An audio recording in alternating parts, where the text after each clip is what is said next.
बच्चे अपने घर में कैद होकर अपनी सारी क्रिएटिविटी खत्म कर दें, हमारे बच्चों की प्रतिभा का सम्मान किया जाएगा।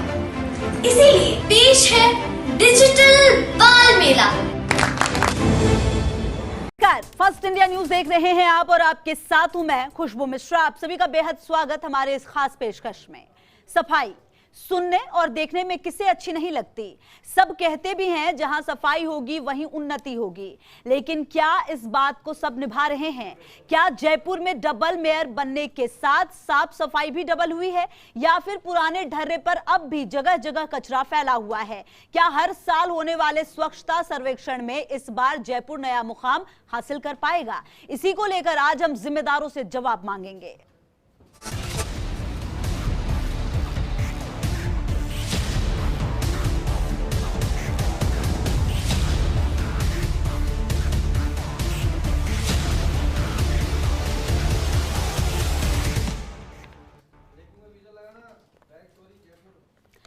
तो पिछले 5 साल की बात करें, 2016 में मैसूर के बाद 2017 से मध्य प्रदेश का इंदौर स्वच्छता सर्वेक्षण में हर साल टॉपर रहता है। इसका बड़ा कारण भी है, वही प्रशासन नित्य नए प्रयोगों से शहर को साफ और सुंदर बनाने में लगे हुए हैं और हमारे यहाँ निगम राजनीति का अखाड़ा बना रहा।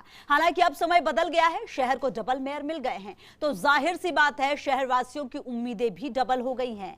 इसी मुद्दे पर चर्चा के लिए हमारे साथ जुड़े हैं खास मेहमान, और भी मेहमान जुड़ेंगे, लेकिन सबसे पहले हमारे साथ असलम फारूकी साहब जुड़ गए हैं, डिप्टी मेयर जयपुर हेरिटेज नगर निगम से, और साथ ही सौम्या गुर्जर भी जुड़ेंगी थोड़ी देर के बाद। लेकिन शुरुआत असलम साहब आप ही के साथ। बहुत बहुत स्वागत और बहुत बहुत शुक्रिया आपका फर्स्ट इंडिया के साथ आने के लिए और इस खास मुद्दे पर बातचीत करने के लिए। आखिर क्या वजह है कि इंदौर नंबर 1 आ जाता है और हम कहीं रेस में होते नहीं? क्या रीजन है, और अगर वो रीजन समझ में आ गया है तो उसको दूर कैसे किया जाएगा? कैसे नंबर 1 बनेगा जयपुर?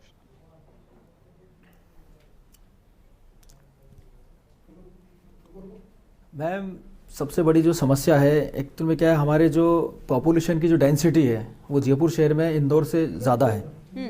डेंसिटी के कारण हमें यहाँ पे हर चीज़ एक्स्ट्रा मिलती है, जितने भी प्लानिंग बनाई जाती है। उसके अतिरिक्त यहाँ पे क्या है, बाहर के लोगों का और किराएदारों का आना जाना इतना है कि वो इस चक्कर में कुछ ज़्यादा ही इसमें कचरे की जो समस्या बनी रही थी। लेकिन इस बार हमने एक बिल्कुल नए तरह से इसको प्लान किया है। फर्स्ट टाइम ये जयपुर हेरिटेज का मौका है, तो स्वच्छता सर्वेक्षण में अच्छी रैंकिंग प्राप्त करने के लिए हमने बहुत अच्छे प्लान बनाए। देखिए, हमारी जो माननीय महापौर महोदय हेरिटेज की मनोज गुर्जर जी, वो लगातार हर वार्ड में क्षेत्रीय पार्षद के साथ राउंड कर रही हैं, सफाई व्यवस्था का स्वयं निरीक्षण कर रही हैं। इसके अतिरिक्त हमने अभी कुछ ही टाइम पहले, 2 दिन पहले ही कमिश्नर साहब के साथ मुख्य अधिकारियों की मीटिंग ली थी स्वच्छता सर्वेक्षण के बारे में, और हर बुधवार से हम हर जोन वाइज सबकी मीटिंग लेने जा रहे हैं। इसके साथ ही हमारे पास 4072 कर्मचारियों की, सफाई कर्मचारियों की एक फौज है, और 203 संसाधन निगम के खुद के हैं, और 220 संसाधन बीवीजी के लगभग डोर टू डोर कलेक्शन कर रहे हैं। इस बार हम बड़ी तैयारी के साथ काम करेंगे और जयपुर को नंबर 1 लाने की कोशिश करेंगे। देखिए, हमारी जो नाइट शिपिंग बाजारों में अभी भी जारी है, और गंदी गलियों की सफाई का जो कार्य है वो निरंतर जारी है बीवीजी के द्वारा। हमने उसमें कभी भी इसको ढील नहीं दी है। इसके अलावा हमने एक नाइट में कॉमर्शियल वेस्ट का कलेक्शन भी हमने नाइट में शुरू कर दिया है। तो इस तरह से हमारी पूरी तैयारी है इस बार जयपुर को नंबर 1 लाने की। हमने मैनुअल की डिसल्टिंग के लिए भी टेंडर कर दिए और लगभग मैनुअल का भी सारा कार्य जारी है। देखिए, और इसके साथ एक्स्ट्रा जो हम करने जा रहे हैं, हम पार्षद और क्षेत्रीय पार्षद के साथ मिलकर एक जन जागरण स्वच्छता समिति बनाएंगे, ताकि लोगों को जागरूक करेंगे कि वो डिपो पे कचरा नहीं डालें, क्योंकि जब डोर टू डोर कलेक्शन हो रहा है कंप्लीट करेंगे। और असलम साहब, लोग जब जागरूक होंगे तभी जाकर स्वच्छता जो है वो एक अभियान बन पाएगा और तभी हम नंबर 1 बन पाएंगे। लेकिन लोगों की जागरूकता कैसे होगी? आप सोचिए ना, एक व्यक्ति अपने घर का कचरा निकाल के रखता है और इंतजार करता है ऊपर का, और इंतजार करता है उस गाड़ी का जिसमें कचरा जाएगी। वो गाड़ी जब 6-6 दिन 7-7 दिन नहीं आएगी तो वो जागरूक जनता करेगी क्या? आप उन तक सुविधा पहुंचाएंगे तभी जाकर वो जागरूक बन पाएगा और अपनी जागरूकता दिखा पाएगा।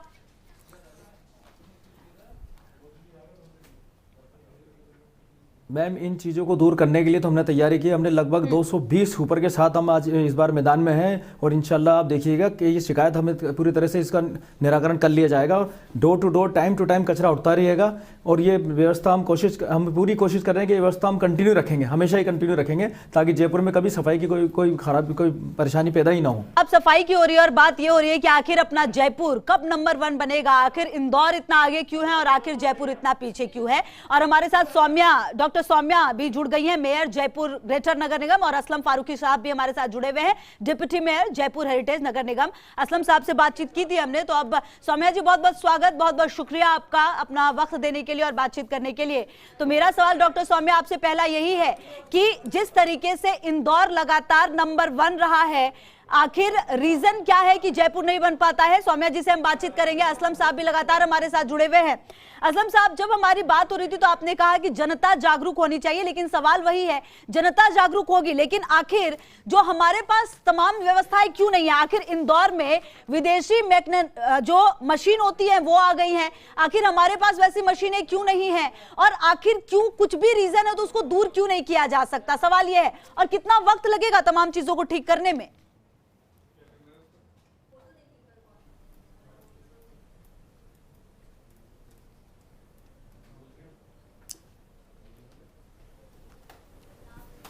जी असलम साहब, आप ही से सवाल है मेरा। देखिए, अभी जो आपने विदेशी मशीनरी की जो जिक्र किया है, तो हमने अभी जी अभी आपने विदेशी मशीनरी का जो जिक्र किया है, तो अभी आप देखिएगा सीएम साहब के माननीय अशोक गहलोत जी के आदेश के बाद जितने भी मैनुअल्स है उसको डिसल्टिंग उसको सफाई करने के लिए हमने नई मशीनों के आदेश दिए हैं और नई मशीनें उसमें कार्य कर रही हैं। धीरे धीरे इसको हम और एक्सपेरिमेंट करेंगे और जिस तरह से जो भी सफाई के लिए जो भी बेटर व्यवस्था हो सकती है उसको पूरी तरह कोशिश करेंगे, पूरी तरह से उसको बिल्कुल टेक्नोलॉजिकल रूप से फिट करने की कोशिश करेंगे इसमें। ठीक है असलम साहब, वापस आती हूँ आपके पास। डॉक्टर सौम्या भी जुड़ गई हैं हमारे साथ। बहुत बहुत शुक्रिया डॉक्टर सौम्या हमारे साथ जुड़ने के लिए और बातचीत करने के लिए। नई जिम्मेदारी आपको मिली है, लेकिन साल 2014 जब प्रधानमंत्री मोदी ने पहली बार प्रधानमंत्री पद की शपथ ली थी और उसके बाद जो उनका बहुत बड़ा कदम था वो स्वच्छता की तरफ ही था। आज आखिर जयपुर को आप कहां देखती हैं? क्या वजह है कि जयपुर नंबर 1 नहीं बन पा रहा? सौम्या जी,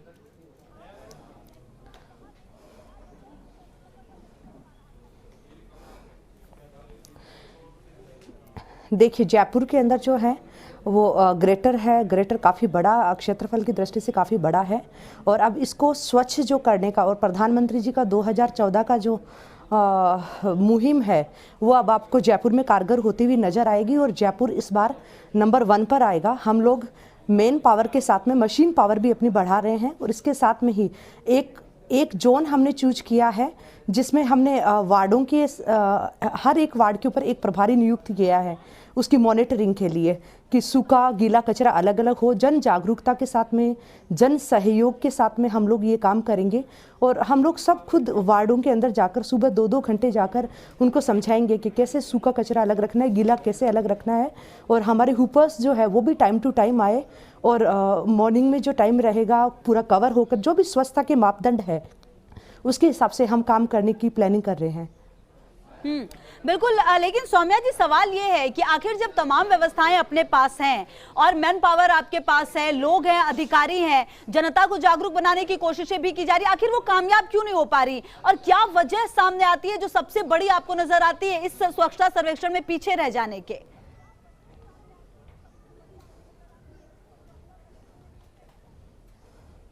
नहीं, देखो, स्वच्छता सर्वेक्षण अभी कोविड चल रहा है, देन अभी शुरू हुआ है स्वच्छता सर्वेक्षण और हम जो है वो हमारी पूरी प्लानिंग कर रहे हैं।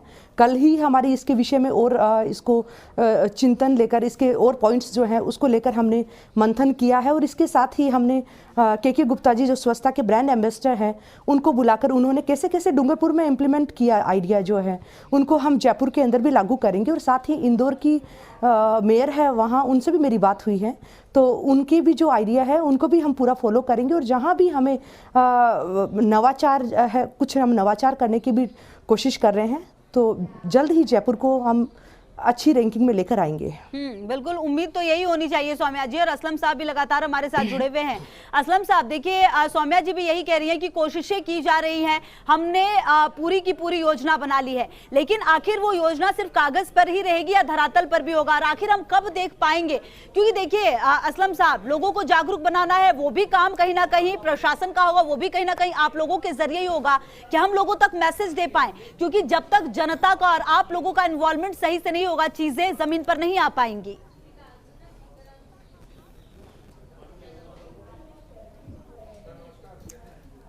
मैंने आपको बताया ना, हम लोकल, बिल्कुल लोकल स्तर पे क्षेत्रीय पार्षद के साथ मिलकर जन जागरण स्वच्छता समिति बनाएंगे और हर क्षेत्रीय पार्षद की स्वयं की जिम्मेदारी होगी कि वो जनता में जागरूकता पैदा करें कचरे को लेकर और उसकी व्यवस्थाओं को लेकर।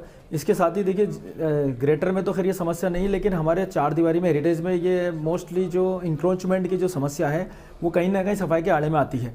तो हम कोशिश करेंगे, राज्य सरकार से भी इसके आइडिया लेंगे कि भाई अगर इंक्रोचमेंट को हम किसी तरह कंट्रोल कर लें तो हम सफाई व्यवस्था में अच्छे से अच्छी रैंकिंग ला सकते हैं। बिल्कुल। सौम्या जी, क्या लगता है इसमें सरकार को किस तरीके से आप देखती हैं? और क्योंकि लगातार हमने देखा है कि कई तरह की बातें सामने आती है, इसमें सरकार का सहयोग किस तरीके से देखा जाए?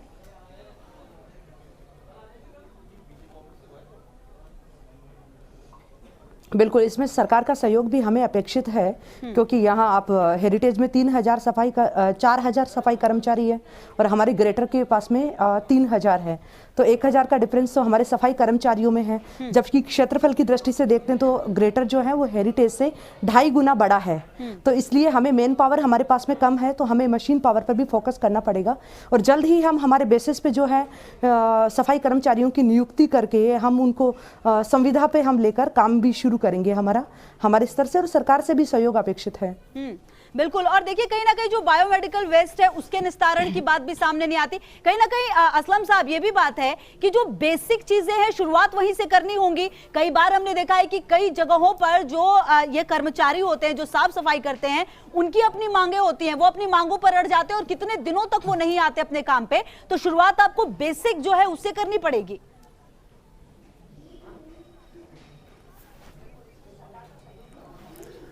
देखिए, ये तो कानून की बात है, अगर उनकी डिमांड जायज़ होती है तो पूरी की जाती है और करनी भी चाहिए, क्योंकि सफाई कर्मचारी जो कार्य करते हैं वो कार्य मैं समझता हूँ देश में शायद कोई नहीं कर सकता। एक तरह से मैनुअल में उतरना, उसकी सफाई करना, रोड पे कचरे की सफाई करना, नालियों की सफाई करना, ये सफाई कर्मचारियों का बहुत अच्छा काम है और उनकी जो डिमांडें जायज़ वो पूरी की जाती है, समय समय पूरी की जाती है।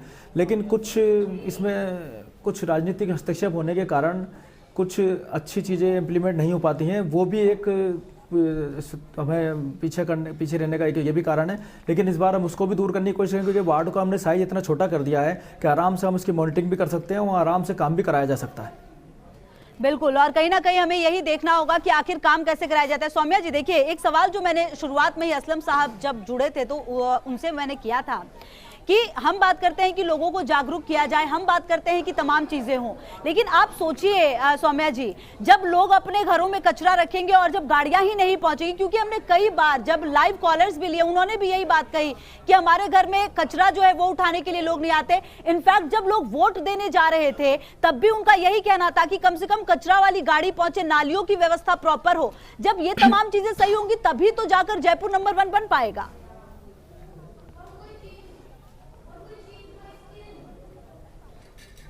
बिल्कुल, आप सही कर रहे हैं और इस पर जो है कार्रवाई भी होनी चाहिए। और देन कचरे की जो डोर टू डोर जो हुपर्स का टाइमिंग है, टाइम भी डिसाइड होना चाहिए कि किस कॉलोनी में कितने बजे आएगा, और हम हर घर वाइज भी हम सामने स्टिकर लगाएंगे, उनमें टाइम भी उनको देंगे कि इस कॉलोनी में हुपर का टाइम ये होगा और उसके निर्धारित टाइम पर हुपर आएगा। 15-20 मिनट प्लस माइनस हो सकता है, इससे ज़्यादा अगर प्लस माइनस होता है तो हम उन पर पेनल्टी भी हम चार्ज करेंगे। और उसके साथ ही अभी जो नई सफाई कर्मचारियों की जो नियुक्तियां हुई है तो उनमें भी हमने देखा है कि जो नॉन हरिजन है वो कहीं ना कहीं काम फील्ड के अंदर काम नहीं कर रहे होते हैं। तो मेरा ये मानना है, और मैंने सब अधिकारियों को निर्देश भी दिया, सारे डीसीज को कहा कि चाहे किसी भी धर्म, संप्रदाय, जाति का हो, हमारे लिए सफाई कर्मचारियों की भर्ती में जो शामिल हुए हैं वो हमारे लिए सब बराबर है। और वो सफाई कर्मचारी की जो काम के लिए आए हैं वो सफाई का काम करेंगे, वो इधर उधर नहीं करेंगे, क्योंकि वो वाल्मीकि समाज का या तो फिर आप जो जिसका हक है आप उसको रहने दीजिए। अगर आप सफाई कर्मचारियों की में आए हैं तो आपको काम करना पड़ेगा, आप इधर उधर ऑफिस में नहीं लग सकते हो, आप कोई बहाना नहीं कर सकते। तो इस तरह की जो विसंगतियां हैं उनको भी हम दूर करेंगे और उनको सारे डीसीज को भी निर्देश दिए हैं कि उनको भी आप कहीं ऑफिस में नहीं करेंगे और अगर करेंगे तो कार्रवाई की जाएगी। असलम साहब, क्या लगता है जो सौम्या जी जो बात कह रही है वो बहुत महत्वपूर्ण है, क्योंकि कहीं ना कहीं जिम्मेदारों की जिम्मेदारी तय करनी होगी। एक तरफ जनता, दूसरी तरफ जो जिम्मेदार है वो, ऐसा ना हो कि जिनको जिम्मेदारी मिली है उन पर निगरानी करने के लिए कोई ना हो। तो ऐसे में तो जो जयपुर वो खूबसूरत बन नहीं पाएगा, जो कचरा है वो अपनी जगह पर होगा और जो डंपिंग है वो तक ढंग से नहीं हो पाएगी और जो तमाम व्यवस्थाएं है फिर वो बिल्कुल चरमरा जाएगी। ऐसे में जिम्मेदारों की जिम्मेदारी तय करना भी सबसे बड़ी चीज है।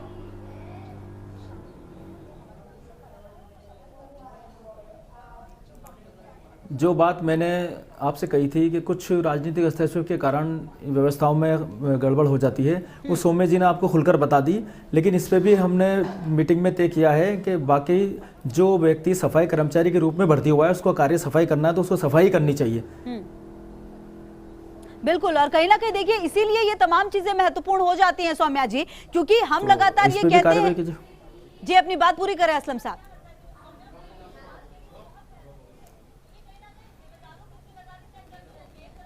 जी, मैं जो सौम्या जी ने बात कही मैंने आपको उसमें बता ही दिया था, थोड़ा सा इसमें हस्तक्षेप जो है लेकिन इस बार हमें फ्री हैंड दिया गया है और मैं पूरी उम्मीद करता हूं कि इस बार रिजल्ट कुछ और ही होगा।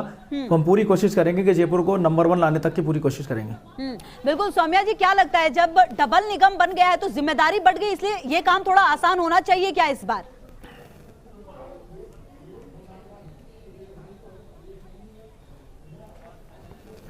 देखिए, काम का चाहे छोटा प्रारूप हो चाहे बड़ा हो, काम जो है वो उसमें ऊपर से लेकर नीचे तक एक चैनल सिस्टम होता है, तो उसी तरीके से किया जाता है। जैसे सफाई कर्मचारी है, देन उसके ऊपर एसआई है, एसआई के ऊपर सीएसआई है, फिर संबंधित जो डीसी है वो उनकी मॉनिटरिंग करेंगे।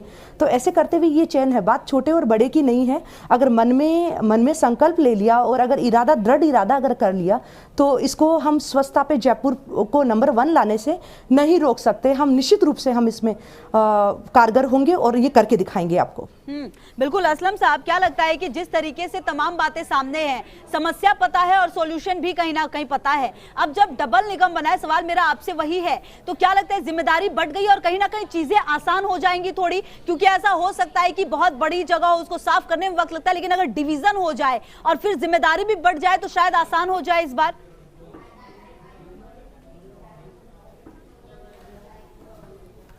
बिल्कुल मैम, अभी मैंने भी आपसे यही कहा कि डिवीज़न हो चुका है और वार्ड के जो क्षेत्रफल भी हमने बहुत छोटे कर दिए हैं। क्षेत्रीय पार्षद को भी निगरानी करने में आसानी रहेगी, सैनिटरी इंस्पेक्टर को भी, हर अधिकारी को निगरानी करने में आसानी रहेगी।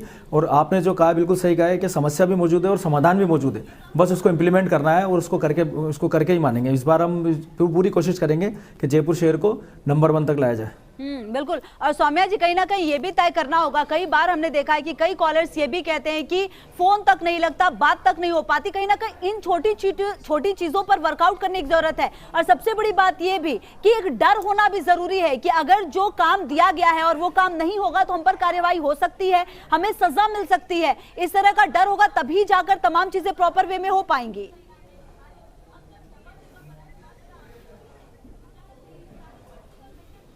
जी, ये भी आप सही कह रहे हैं, भय बिना प्रीत नहीं होती। तो थोड़ा मैसेज देना भी जरूरी है कि जो लापरवाहियां हैं वो नहीं हो। तो उसके लिए हमने भी अभी 17 सीसी के नोटिस भी दिए हैं और अगर आगे भी कोई अगर काम सही तरीके से सुचारू रूप से नहीं करेंगे तो इस तरह की कार्रवाई की जाएगी, वो चाहे कोई भी हो, जिसके भी काम में लापरवाही की जाएगी। और हेल्पलाइन जो है उसको भी दुरुस्त की जाएगी कि वहाँ जनता की जो समस्या है वो अगर 24 घंटे में निराकरण होना चाहिए, मतलब 24 घंटे में होना चाहिए। तो इसको लेकर भी थोड़ा सा वो शक्ति के साथ में पालन करेंगे। और इसके साथ जो अभी दोनों निगमों को अलग अलग किया गया है तो उनमें जो विसंगतियां बहुत है, मतलब हमारे ग्रेटर के पास में बहुत कम संसाधन है, मेन पावर हमारे पास में कम है। तो कहाँ पर तो सौम्या जी इसका बहुत सारे निस्तारण कैसे यहाँ होगा? जो है नया जो एरिया जुड़ा है बाहर, जो बता रही है कि ये प्रॉब्लम है, इस तरह के प्रॉब्लम्स हैं हेरिटेज और निगम में, तो दिक्कत का सॉल्यूशन कैसे होगा? क्या आप मुख्यमंत्री के पास जाने वाली है? क्या उनके पास ये तमाम बातें रखेंगे आप?